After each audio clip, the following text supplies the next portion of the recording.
بسم الله الرحمن الرحيم الحمد لله رب العالمين والصلاة والسلام على رسول الله صلى الله عليه وسلم رب اشرح لي صدري ويسر لي أمري واحلل عقدة من لساني يفقه قولي. السلام عليكم ورحمة الله وبركاته. ከብዙ መራራቅ በኋላ አላህ ስብሓነሁ ወተዓላ በሰላም አገናኘን። ጌታ ምስጋናና ጥራት ክብር ለዓለማቱ ጌታ አላህ ይገባው። አልሐምዱሊላሂ ረቢል ዓለሚን። ኢንሻአላህ በአላህ ፍቃድና በአላህ መሽያ በተለይ መንፈሳዊ የሆኑ ኬዞችን ወይም ደግሞ መንፈሳዊ የሆኑ ህክምናዎችን በቀላሉ መንገድ ቤቶቻችን ወይ ባለንበት ቦታ ራሳችንን እንዴት እንደምናሐክም እንዴት እንደምንጠቀም ከምን ጊዜውም በላይ ኢንሻአላህ አጠንክረን አላህ ባሳወቀንና አላህ ባገራልን ያህል እንማማራለን ማለት ነው። ኢንሻአላህ ንግግሬ ውስጥ ሐቅና ትክክል ካለ ከአላህ ነው። ንግግሬ ውስጥ ደግሞ ስህተት ካለ ደግሞ ከነፍስያዬና ከሸይጣን ነው ማለት ነው። ኢንሻአላህ ዛሬ የምናነሳው ነጥብ ወይንም ደግሞ የምንመለከተው ነጥብ ብዙ ጊዜ እህቶች ወይንም ደግሞ ወንድሞች የሩቃ ህክምና ይወስዳሉ። የሩቃ ህክምና ወስደው አፊያቸውን ሳያገኙባቸው ይቀራሉ። ወይንም ደግሞ የሩቃ ህክምና እየወሰዱ ያ ነገር ቶሎ የሚፈልጉትን ውጤት አያገኙም። ከምን አንግል ሊመጣ ይችላል? አሁን የሩቃ እየተደረገልኝ ነው፣ 1 ወር 2 ወር 3 ወር ሩቃ እያደረኩ ነው፣ ግን እስካሁን አልተሻለኝም የሚሉ ወንድም እህቶች አሉ። ያው እነሱም እየለፉ ስለሆነ ነው ይህን ሀሳብ የሚያነሱት። ይሄ ነገር ከምን አንግል ሊፈጠር ይችላል ነው። አንደኛና የመጀመሪያው ይሄ ነገር ሊፈጠር የሚችለው ያው ህክምና ነው። ሩቃ ወይንም ደግሞ የቁርአን ህክምና ብሎ ማለት ልክ ማንኛቸውንም ህክምና ሐኪም ቤት ሄደን እንደምንወስድ ሁሉ ይሄም አንደኛው ሰበብ ነው እያደረስን ያለነውና ይህን ህክምና ስናደርግ አፊያዎቻችን የሚመጡት ከአላህ በስተበኩል የተጻፈልን ቀን ሲደርስ ነው። አላህ ሰበብያውን ታደርሳለህ በዚህም ቀን ብሎ አላህ የከተበልን ሰዓት ሲደርስ ነው። አላህ ካልከተበው አላህ ካልጻፈው አይሆንም። መታመማችንም ከአላህ ነው፣ መዳናችንም ከአላህ ነው። የምንታመምበትንም ቀን አላህ ጽፎታል። ከዚህ በሽታ የምንወጣበትንም ዕለት ደግሞ አላህ ከትቦት አኑሮታልና ታዲያ ያ ስለሆነ ይህንን አላህ የከተበው ሰዓት ላይ እስክንደርስ ድረስ ያው ሰበብያውን ማድረሶቻችንን ወደኋላ ማለት የለብንም ማለት ነው። ለምን ቢባል አንድ ሙእሚን አላህ ላይ መወከልን ማሳየት ያለበት ሰበብን እያደረሰ ነው።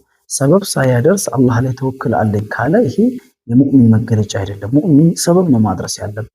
ሰበብ እያደረሰ እየተንቀሳቀሰ ከዛ በኋላ አላህ ረብል ዓለሚን ላይ ተወኩል ያደርጋልና ዱዓ እያደረግን አላህ ወይ እንደው የአፊያን ጊዜ አቅርብልኝ፣ የአፊያን ጊዜ ጠጋ አድርግልኝ ብለን ዱዓ እያደረግን በዛ መንገድ ነው መሄድ አለብን። አላህ የከተበው ሰዓት እስኪደርስ ድረስ ነው። አንደኛ የሚዘገየው የመጀመሪያው ምክንያት ይሄ ነው።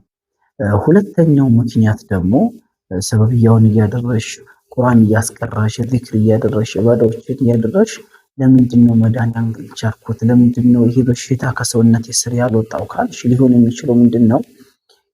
ሩቃ በሚያደርገው ግለሰብ ላይ ብቻ ነገራቶችን የምንተው ከሆነ አፋጣኝ ለውጦችን ማግኘት አንችልም። ያ ማለት ምን ማለት መሰላችሁ? ለምሳሌ አንድ ወንድም ሩቃ እየተደረገለት ኡስታዙ ሩቃ ያደርግለታል። ከዛን እሱ ደግሞ ምንም ኡስታዙ የሚያግዘው ነገር የለም። ለምሳሌ የጠዋት አዝካር የማታ አዝካሮችን ማይል ከሆነ ውዱእ አድርጎ መንቀሳቀስ የማይችል ከሆነ ከሐራም ነገር የማይቆጠብ ከሆነ ሙዚቃ ከማዳመጥ የማይቆጠብ ከሆነ ጀማዓ ሰላት ላይ ጠንካራ የማይሆን ከሆነ በዱዓ ጠንካራ ካልሆነ ሲዋክ መጠቀም ላይ ጠንካራ ካልሆነ ሰደቃ ያቅም መስጠት ላይ ጠንካራ ከሆነ በዱዓ ላይ ብርቱ ካልሆነ የሌሊት ሰላት ላይ ጠንካራ ካልሆነ ኡስታዙን በእነኚህ መንገዳቶች ካላገዘው ይሄ ሰው ቶሎ ሊያገኝ የሚገባው አፊያ ይዘናጋል ማለት ነው። ስለዚህ ሩቃዎቻችንን ስናደርግ ሩቃ የሚያደርጉንን ሰዎችን ማገዝ አለብን እኛም ማለት ነው። ቁርአኑ ብቻ መቀራቱ አይደለም ፋይዳው።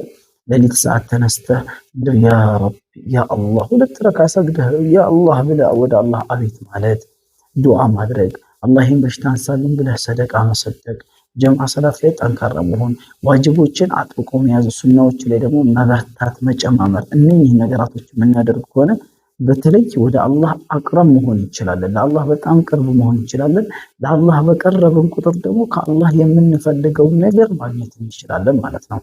ሶስተኛው በሩቃ ሂደቶች ውስጥ ወይንም ደግሞ ሩቃ እያስደረግን እያለ ቶሎ አፊያዎቻችን ለምን አይመጡም ሲባል ሶስተኛው መንገድ ያው ሩቃ የሚያደርገው ሰው ጋራ ወሳኝ ነጥብ ሊነሳ ይገባል። እዚች ጋራ ሩቃ የሚያደርገው ግለሰብ ያለው እውቀት ወይንም ደግሞ የሚያደርግበት መንገዳቶች ወሳኝነት አለው። ይህም ሊያዘናጋው ይችላል። ለምሳሌ አንድ ሴት የማህፀን ላይ ሲህር ተሰርቶባት ከሆነ ሩቃው ሊደረግላት የሚገባው ከማህፀን ጋራ ነው። የተያያዥነት ሩቃዎች መደረግ ያለባቸው ከዛ ጋር ሩቃዎች አሉ። አያዎች የቁርአን አያዎች ራሱ አሉ። ሁሉም የቁርአን አያዎች ሐቅ ናቸው፣ መድኃኒትነታቸው ብላ ሽክ ነው። ላኪን ከዛ ጋር ትኩረት ያደረገ ለምሳሌ አሁን ሩቃ ራቂ ወይም ሩቃ የሚያደርገው ግለሰብ ውሃ ላይ እንኳን እየቀራ ማጠጣት እየቀራ በአጠቃላይ ወደ ሆድ ውስጥ አካባቢ እዛ አካባቢ ያሉትን በሙሉ ወደ ውስጥ በሚጠጣ ነገራቶች ውሃ ላይ ዘምዘም ላይ እነዚህ ነገራቶች ላይ እየተቀራ ማጠጣት ሁሌም ማለት ነው። በተደጋጋሚ ይህን ነገር መጠጣት አብዝቶ መጠቀም ያን ነገር ነው ትኩረት ማድረግ ያለብን። የተረገጠ ከሆነ ደግሞ ሩቃ የሚያደርገው ግለሰብ ያ የተረገጠበትን ቦታ እግሩን በማጠብ እግሩን በማሸት እግሩን በማጠብ እግሩን በማሸት ከእግር ጋር የተያዙ ነገራቶች ሩቃዎችን ማድረግ ያስፈልጋል። እጁ ላይም ከሆነ እንደዛው እጁ ጋር የተያዙ ሩቃዎችን ያ የሚያመው ቦታ ላይ ትኩረት አድርጎ ሩቃዎችን ማድረግ ያስፈልጋል።